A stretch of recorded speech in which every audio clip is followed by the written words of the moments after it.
Here's the scenario. You've been injured in a serious accident. The doctor says your recovery could take months, maybe even years, yet your insurance company is denying your claim every step of the way. If something like this happens to you, call me, Brian Goldfinger of Goldfinger Personal Injury Law. We have offices in Toronto, London, Peterborough, and now Kitchener-Waterloo. Visit goldfingerlaw.com and get us working for you. Get Goldfinger today. You know what I want? I want to talk to Sam. Out tonight, and we'll leave the others on a ride to paradise. And if you out tonight, and we'll leave the others on a ride to You are listening to the Raptors Reaction Podcast. In fact, the last one of the season.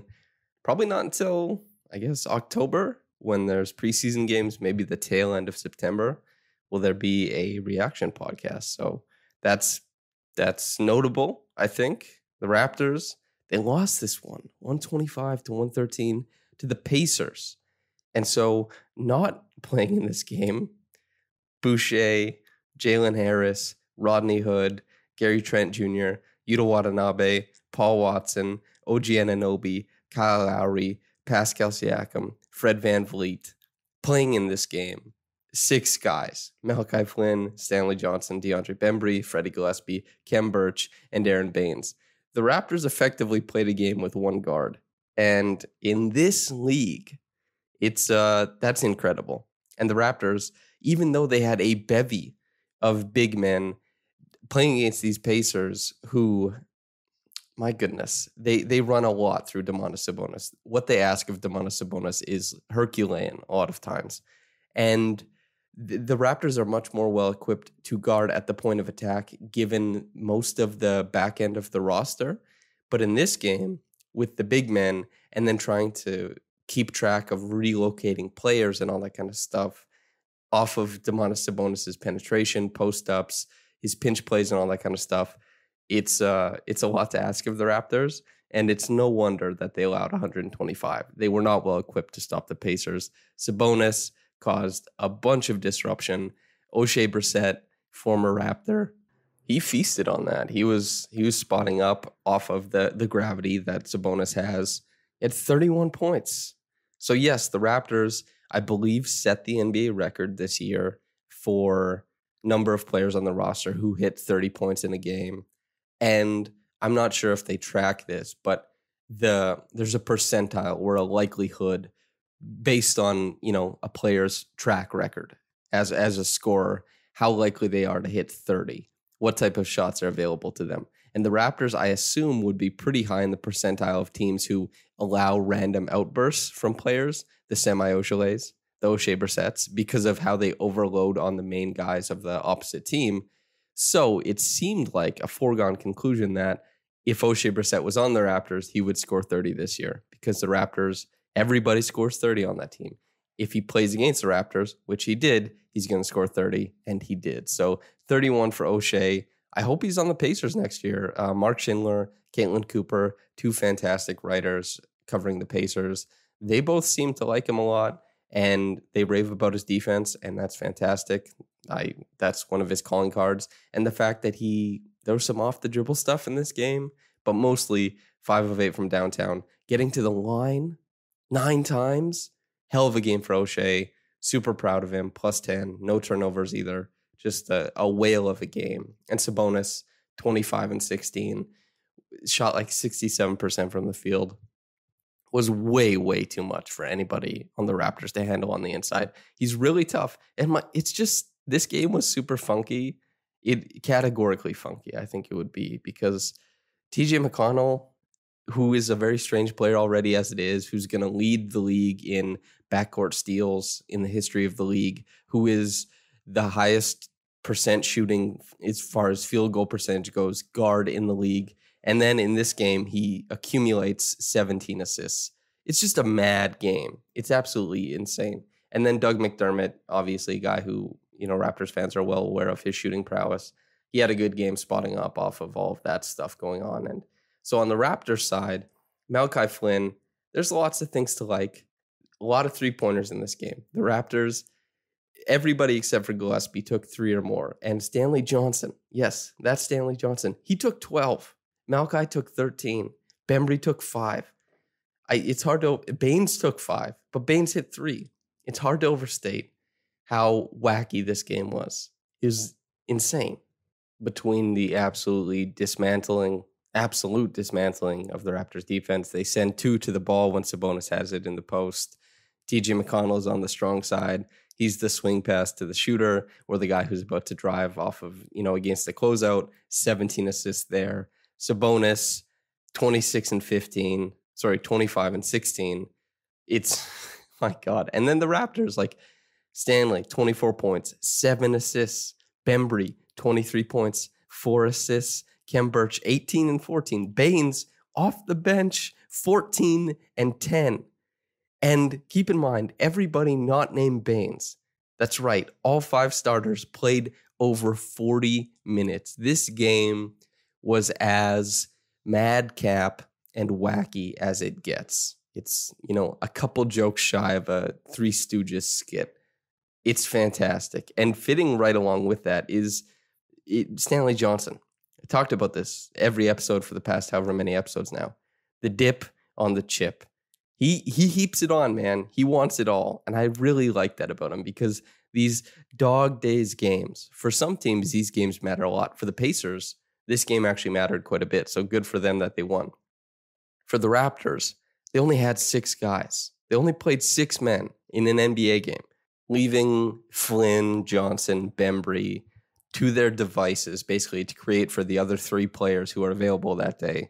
Big men in Gillespie, Birch, and Baines. So it's this MacGyvered bubblegum, toothpaste, duct tape type of offense where, as I talked about in past episodes, is a lot of handoffs, a lot of rub screens, a lot of stuff where they just want an inch of momentum and they just want to funnel themselves downhill, create a lot of chaos, see what happens. And they were able to a decent amount in this game. And here's the thing about the Pacers. Caitlin Cooper, if you want to Google it, has written, just type in Caitlin Cooper, Indiana Raptors, because she's written a bunch of great stuff about how Nate Bjorkgren fundamentally took a lot of the playbook from the Raptors straight over to the Pacers. If you're watching this game, the way that they utilize Sabonis in a lot of the above the break sets is very similar to how the Raptors utilized Siakam, especially last year. Finch diversified the playbook a little bit when he came this year, but it's worth noting.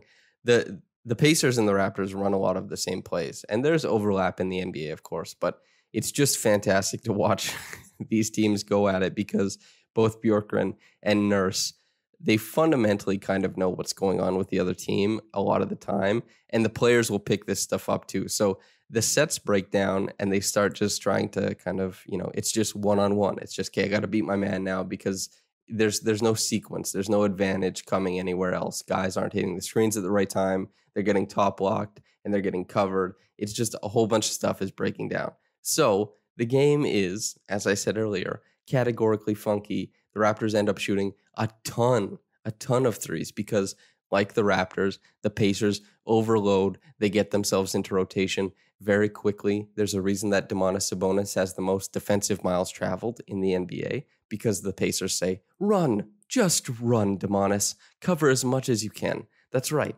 You see Domantas Sabonis? They put him in a very similar role defensively to what Pascal Siakam plays. Now think to yourself, wow, Pascal Siakam runs a lot, sideline to sideline, above the break to baseline. He's everywhere all the time trying to problem solve. Yes, a lot of the same things are asked of Domantas Sabonis. So the Raptors, they ping the ball around a little bit. They find some open three-point shots. They hit some of them, 12 for 38, not their best, but maybe most encouraging was that Malachi Flynn was hitting because the catch and shoot stuff, I think as a pull-up as a pull-up shooter, I think he's already like average in the NBA. It's something he's got it. It's in his bag. The catch and shoot stuff, he's below average. And you'd like to see that come up to average or above average because he has so much other stuff going for him in his bag that you say, okay, just develop that one thing and we'll start looking at you with a lot clearer eyes and we'll say, okay, this guy maybe could be a real third guard on maybe a contender at some point in the future, maybe just a top flight Eastern Conference team. Who knows what that looks like, but it's something he'll look to develop. Stanley Johnson, yes, it was a brick fest for him. He's got that funky low down jumper that's like hardly even jumper. It's a set shot, and he really pushes the ball out. He got a lot of front rim tonight, but he hit 3 threes, and he just kept pushing forward, getting out in transition whenever he could. When he had a lane to the bucket, trying to get there. When he didn't have a lane, trying to steamroll through guys, as he is wont to do. Very fun game. Bembry, the slinkiest, maybe. He's not as on balance, and he doesn't have his quick side to side movements as Malachi Flynn. But he's kind of like this languid guy coming through the lane. If he picks up his dribble, his steps look kind of long. He can extend to the bucket. He had a wedgie, a jelly wedgie, where he hung in the air, basically like a Statue of Liberty almost, and then let the ball go, and it was a wedgie. So that was cool. I've never seen that before. But for the most part, he was filling in, trying to get the Raptors offense going, trying to be active on defense, getting steals, getting them out on the break. And for what it's worth, he did an all right job. Khem Birch, I mean, hey, dude, 4 assists. When the Pacers would converge on him, he'd make the right pass out. He continues, once again, as he has done since he joined the Raptors, to attack the offensive glass at a higher clip than he did in Orlando, create extra possessions, pass out to shooters after he grabs it, go up if that's available. I think 18 and 14, fun game for him. The Raptors had no chance in this one, but 18 and 14 is good. I'm glad he went out there, did his thing, and the 4 assists, very nice.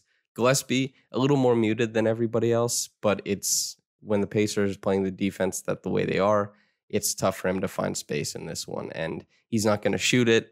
Khem Birch, a guy who is going to not take a bunch of threes, but take some threes. He took 3 in this game, didn't hit any.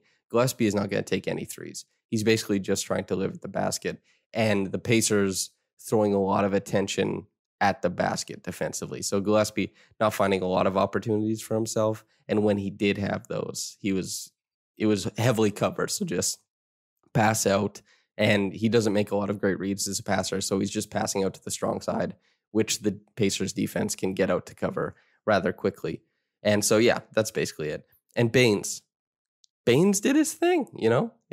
There were people joking online on Twitter about how, okay, you got to hit the guarantee on his unguaranteed contract. Time to bring him back for another year because he went 3 of 5 from downtown, and he had a couple stonewalls of Sabonis defensively. And while I don't think he'll be back next year, it's really nice for him to come out and have a good game. He's had a couple good ones towards the end of the season when he finally started getting playtime again. But hey, you did your thing, Baines. Good for you. I hope you enjoyed it. And the Raptors season, it's over. And they only played 6 guys in the last game. It's crazy. I think Lewis tweeted out that the Raptors main 5 or main 4 guys. I'll look it up. Okay, yes, the core 4. So that's OG, Siakam, Fred, and Kyle. They had a net rating of basically 8 with those on the floor together, which is the same as last year's net rating fundamentally. And so, yeah, those guys were good. They were fine. The bones of this Raptors team still remains good. It's just everything circling around them. It was a confusing year for the big man position. They stacked very similar.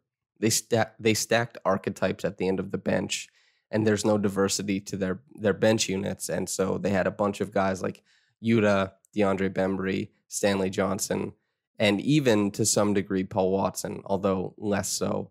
These guys who they're not going to create a lot off ball. They're all basically 3-and-D players, and that's why the Raptors don't really have a major player to help get them shots on the bench. The heavy minutes for the Kyle Lowry plus bench units appear to be a thing of the past, whether he's coming back or whether he decides to go somewhere else in the summer, who knows? It's not the same as it used to be. It's not the incredible net rating that made everybody kind of give DeMar DeRozan a side eye because they're like, well, why is the team so much better when DeMar's off the floor? Is DeMar even good?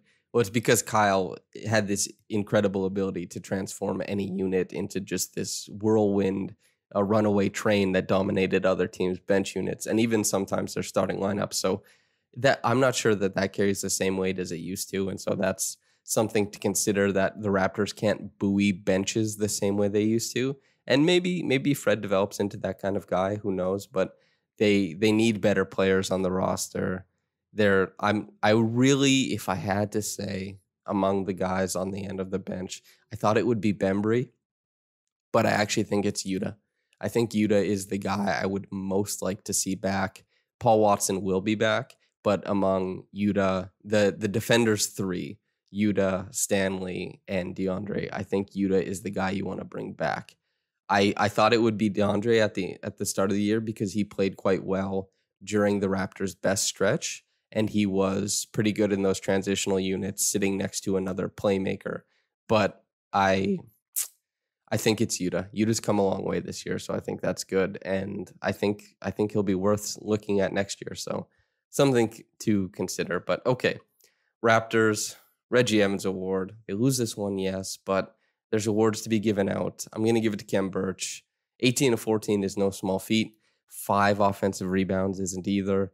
Part and parcel of the Reggie Evans Award often is the rebounding numbers because hell yeah, Reggie, you go get the basketball. So yeah.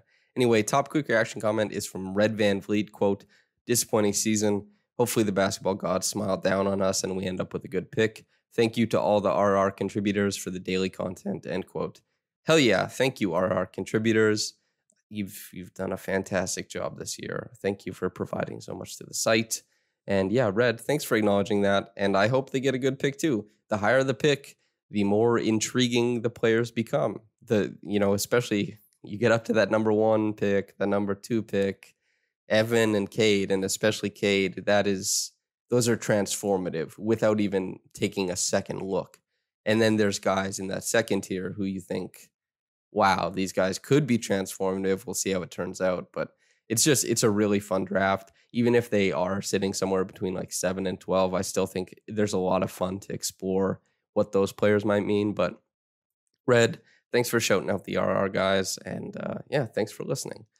Listener, thank you for listening. But whether you got into it in the morning or at night, and however many morning and nights you spent listening to the Raptors Reaction podcast this year, thank you for listening. The weekly podcast will be going weekly, I assume, until the draft and a little bit afterwards. Well, maybe there'll be a week or two that miss in there, but there'll be lots of draft talk. I'll have quite a few different guests to talk about, guys in general, and then to kind of get zeroed in, I should say, on more specific players to do an exploration of how they might fit and that kind of stuff. So should be pretty well covered as far as that goes. And then after the draft for a little bit, and then probably not going to be doing much in like late July and August, and then start kicking up again.